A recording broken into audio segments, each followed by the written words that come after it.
couple of things. First of all, my PowerPoint is really boring. I've realised that as I've been watching over today, people's PowerPoints are far more interesting than mine. Apologies. I use it as a prompt. I've gone very teacher here. So I'm here to talk to you today essentially about my experiences in teaching in a comprehensive school and trying to raise profile and love of poetry. I've got a few things to talk about before we do that, but I just wanted to say I've structured this using a reflective model that we use quite a lot in education, and it's a really simple one, but it gauges well kind of what actually the problems are and what the next steps are in order to try and improve on the challenges, on the difficulties that we face. So as we go through and I talk about the different challenges that I've experienced, it will work using this model. Really simply, what, so what, and what now. I will explain what that means, of course. So this is, as I said before, it's just there to kind of guide my thoughts and my reflection on the talk that I'm here for today. So just to clarify, so when I say what I'm asking is what are the challenges I've experienced and how it is I know this to be the case, where perhaps I've seen these things raised. The so what is why is this a problem, particularly in relation to the difficulties that this causes in raising a love of literature, but more specifically in raising a love of poetry. And then what now? Actually, what are the next steps in order to improve, in order to try and create that love of poetry within these schools. Before I do that, I thought I should talk a little bit about who I am and my connection to the poetry community. These are rather fetching pictures, if I do say so myself. So I'm terrible at dates, I'm just going to pretend they don't exist. I studied English literature and creative writing at Christchurch, which feels very, very close here. And that really was my inroad into poetry community. Whilst I was studying my degree, I worked with Dan Simpson, who led one of the units over the degree into spoken word. If you haven't heard of Dan Simpson, he is a phenomenal poet and does a lot of work in the local community. From this, I began to attend poetry events across Canterbury and Kent. I took part in a range of different slams, winning a few of them, and I was, albeit very briefly, the Kent Slam champion, which is that picture. Oh, thank you. Which is that picture on the left there, which was taken with Connor on the steps of the Tate Gallery, with of course the Margate Bookie belt, which was very exciting. Working with Christchurch, I went as well with a team of students, both in Kent and Christchurch, to compete in the Birmingham UniSlam in 2020? In 2020, yes, in 2020. I also, again through the university, working alongside a friend of mine, we created an online magazine hosting and showcasing literature of any form for the university. I also hosted an event in Canterbury called Live Lit whilst we were there, again just to get people exploring and showing their work and raising that love of literature. So this is kind of, all of these things come into who I am and what it is that I wanted to achieve, particularly in schools. So my dream was always to become an English teacher, and just over 3 years ago I started working as an English teacher. I've chosen this picture because whilst I love my job, it does embody how I feel at most points in time. If anyone's ever worked in a school, you'll understand. I started, as I said, I began my career as an English teacher in 2021. I went down a particular training route that works in socially disadvantaged areas, trying to balanced playing field for students. And that's really at the core of why it is I wanted to become a teacher, in order to help actually those kids who don't have the advantages, who don't have the privileges that I had as a child, and I know that actually lots of kids around the country do have. Last year I was made the second in charge for my department in the last year of my early career as teaching. That's, I think, enough about me. Now, I've chosen quite deliberately to anonymise my school. I'm speaking to you today through my personal experience, and for that reason I'm not speaking as a representative of my school, and therefore I have chosen to anonymise the details of it. But I wanted to give you just a little bit of context about the school in which I teach. So I work in a secondary comprehensive school in an area of high social deprivation. The school has approximately 1,200 students. We have, it's almost twice the national average of pupil premium students, and notably, about 5 times the average of pupil premium students in grammar schools. We also have, again, roughly double the proportion of EAL students in the school, notably a large proportion of students from Eastern European countries. I'm hoping just giving you that little bit of information will help you to imagine and picture the difficulties and challenges that we might face within that area, within that school. Have you got a question? Could you clarify what pupil premium students are? I absolutely, do you know what, I've got that here and I forgot to do it. Thank you, apologies. So pupil premium students, I did mean to do this, is a measure that we use within schools in order to assess the proportion of disadvantaged students. Essentially what it measures is how many students have at one point in their school careers been eligible for free school meals. It's not a perfect indicator, but it's the one that we have available to us. Yes, great. Excellent, good, thank you.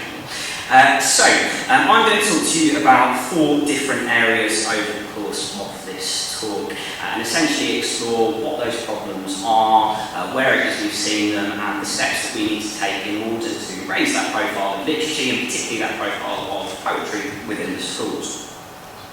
So, first of all, I'd like to start to talk about educational inequality. Now, I have, as we go through, essentially summarised the points that I'm going to be making, but I will be expanding on those. So the problem of educational inequality refers to the uneven distribution of resources, access to high-quality materials and high-quality teaching, and opportunities for exposure to poetry in comprehensive secondary schools. Those schools in disadvantaged areas may lack the funding to provide rich literary experiences, and students from lower income backgrounds will inevitably have fewer opportunities to engage with poetry outside of the classroom. This issue is further exacerbated in areas like Kent, where the grammar school system is still in place. This is very much my opinion, but I believe quite strongly that the grammar school system is an archaic and one that really has no place, because what it does is it benefits 5% of students nationally who are able to join, whilst disadvantaging the other 95%. I am not a fan. So what? It is a shocking, and I find it personally a heartbreaking fact, that many of my students and those in similar contexts have less than 5 books at home available for them to access. That's shocking.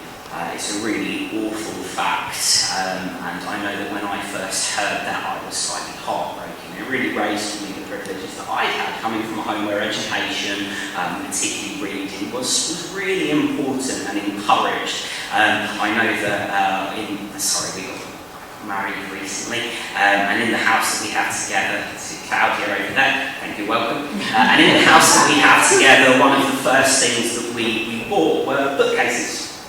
One of the first things we bought, because actually we know that that's a privilege, and it scares me that is not the case for so many children across this country. Now? To address this issue, schools need better access to diverse resources. contemporary poetry, digital tools and workshops that can inspire students from all backgrounds. Funding for arts programmes needs to be a priority, and schools should see partnerships with local literary organisations, poets and universities in order to provide guest speakers, reading and writing opportunities. Additionally, and this is such an important thing from my own perspective, educators have such an important role in adapting their curriculum to those students that are in front of them to ensure it is more accessible and inclusive, providing all students with an opportunity to engage in poetry, which leads me rather nicely into one of the other challenges that I have faced, which is representation and relevance.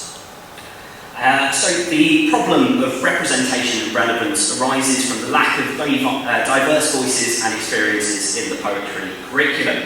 Take, for example, the Power and Conflict Anthology for GCSE English Literature. This is the one that I teach and therefore I'm quite familiar with. 10 of the 15 poems the students are required to study are written by men, the majority of whom are dead, always good.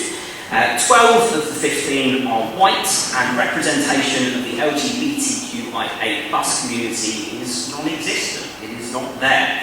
For many students, particularly those from ethnic minorities, working class backgrounds, or different gender identities, poetry that reflects their own lives, struggles and cultures is rarely, if ever, included. As with any literature, when poetry feels disconnected from the realities of these students, they're less likely to form a personal connection to it. So what? When poetry is not relevant to students' lived experience or does not include diverse voices, it becomes something other, a subject that is detached from the real world. This can inevitably alienate students who are often already alienated when it comes on the topic of poetry. Additionally, the lack of representation can contribute to feelings of invisibility and exclusion, further diminishing the value and appeal of poetry in the eyes of students who do not see themselves reflected in the material. This issue is exacerbated in secondary schools, where the pressure to teach to the exams inevitably results in a lack of meaningful engagement in poetry, favouring instead an expert-led approach where students are taught to regurgitate established opinions rather than forming opinions of their own. What now? To make poetry more relevant and representative, the curriculum must include works from a diverse range of poets, including contemporary voices that speak to social issues, identity, mental health and other topics that resonate with young people. Teachers can also encourage students to write their own poetry based on their experiences, providing a platform for self-expression and empowering them to see poetry as a tool for personal storytelling. Involving students in selecting and discussing poetry that speaks to their interests will make the subject more meaningful and engaging. This is a really important point, this is not a one-size-fits-all, and this is often where the curriculum in this country fails. We have a curriculum that is designed to support and cater to students all over the country, and in reality that doesn't work. It's really important that educators, and that means those actually within the schools, take the time to examine the context of their schools and the students within them, and design a curriculum that best supports the students that are in fact in front of them. This is something that we have really tried to do over the last few years, notably including a range of poetry from Slovakian authors, which is a big proportion of the students in the school. And again, this comes from identifying, comes from knowing your school, from knowing your students, and therefore for choosing the poems, the authors that actually represent those kids. This moves me on to the point of literacy and privilege. This was a slightly tricky one to talk about, because actually the issues facing literacy are facing all over the country, and again, that's something we'll talk about. The problem of literacy and privilege is tied to the varying levels of language and literacy skills among students. Poetry often requires a certain level of language proficiency to understand its complexity, And students who struggle with literary due to socioeconomic factors, language barriers, or learning difficulties, or often a combination of those, can feel excluded from the world of poetry. Additionally, students from privileged backgrounds are far more often exposed to language-rich environments, which can give them an advantage in understanding and appreciating poetry. If we consider, for instance, that the national average reading age in this country is between 9 and 11 years old, and that's for adults, 9 and 11 years old, this becomes an issue almost entirely linked in with privilege and social inequality. It becomes something that's really important to address. How do we do that? So, what now? To address this, teachers need to use inclusive strategies that meet students at their individual literacy levels. This could involve using multimedia. I think we often, when we talk about poetry, and we'll look into the idea of apathy in just a moment, when we talk about poetry, students come with a presumption, a preconception of what poetry is, and in my experience, it's never a positive one. And so actually one of the things that we can do is try to expand on the range of poetry available to students, using things like spoken word poetry, rap and performance poetry, which can engage students through both listening and performing.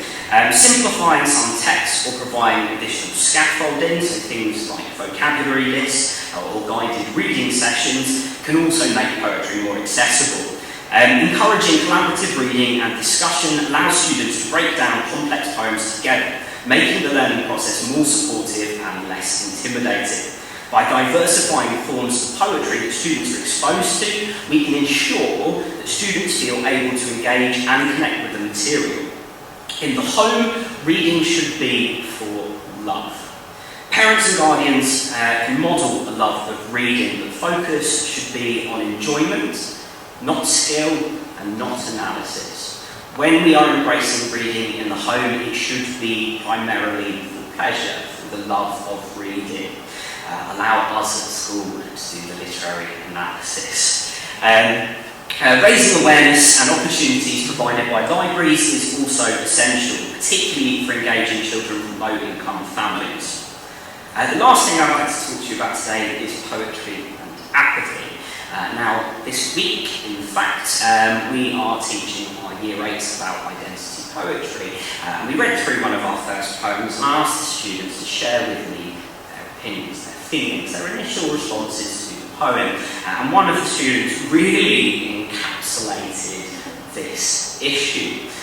When asked, what do you like or dislike about this poem? His response was, I don't like it. When questioned further, he said, it's poetry. Poetry is boring and lazy. Why didn't they write a novel? That is the response that we get, and that is part of the challenge that we face, is those preconceived notions. I've put his quotation up on the board because it did break my heart slightly when I heard it. The problem of apathy towards poetry stems from the preconception that poetry is irrelevant, outdated, or overly difficult. In a world dominated by quick, easily digestible media, poetry can seem slow, abstract, or disconnected from students' everyday lives. Many students, most of my students, see poetry as something they have to study, a requirement, rather than something they might choose to engage with on their own terms. So what? Why is this a problem? This apathy creates a barrier to fostering a genuine love for poetry. When students approach poetry as a mandatory subject to be survived rather than enjoyed, it becomes difficult for them to form a meaningful connection with the art form. And as an educator, it means that the first half of my battle is getting them to be even vaguely open-minded when approaching poetry. Over time, this perception of poetry as boring or irrelevant can persist, leaving many students without a sense of the emotional or intellectual rewards that poetry can offer. What do we do about that? To counter apathy, teachers should adopt more interactive, creative and student-centred approaches to poetry, encouraging students to perform poetry, write their own poems and engage with poetry in ways that resonate with their own lives. This will hopefully foster a sense of ownership and excitement. Incorporating poetry slams, spoken word and digital platforms can help bring poetry into the modern world and make it more appealing to younger generations. Additionally, showing students how poetry can be a tool for self-expression, personal reflection and social change can help them to see its relevance and value. These are the key things, these are the key areas that I have identified in my own practice over the last 4 years. I believe by addressing these 4 challenges, we can begin to shift the way poetry is perceived and experienced in comprehensive schools. The love of poetry is unfortunately not a given, but with intentional, inclusive and creative approaches, we can make poetry accessible, engaging and meaningful for all students. But it is really important that this is not a job held by educators alone. Particularly by the time that students have come to secondary school, those notions, those preconceptions of what poetry is are well established. And actually it becomes really difficult for us to then break down those barriers to engage the students, particularly when we have to teach them to make sure that they are then demonstrating the skills and passing the assessments as is required. This is a collaborative effort that has to take place between educators, between parents, between the libraries and between poetry communities as well. I see, unfortunately, if things continue the way they are, I see a worrying future for poetry in this country. And actually it's only through trying to examine how poetry is accessed by younger generations and trying to raise the profile of poetry that we can ensure that this is something that continues. Thank you very much for listening.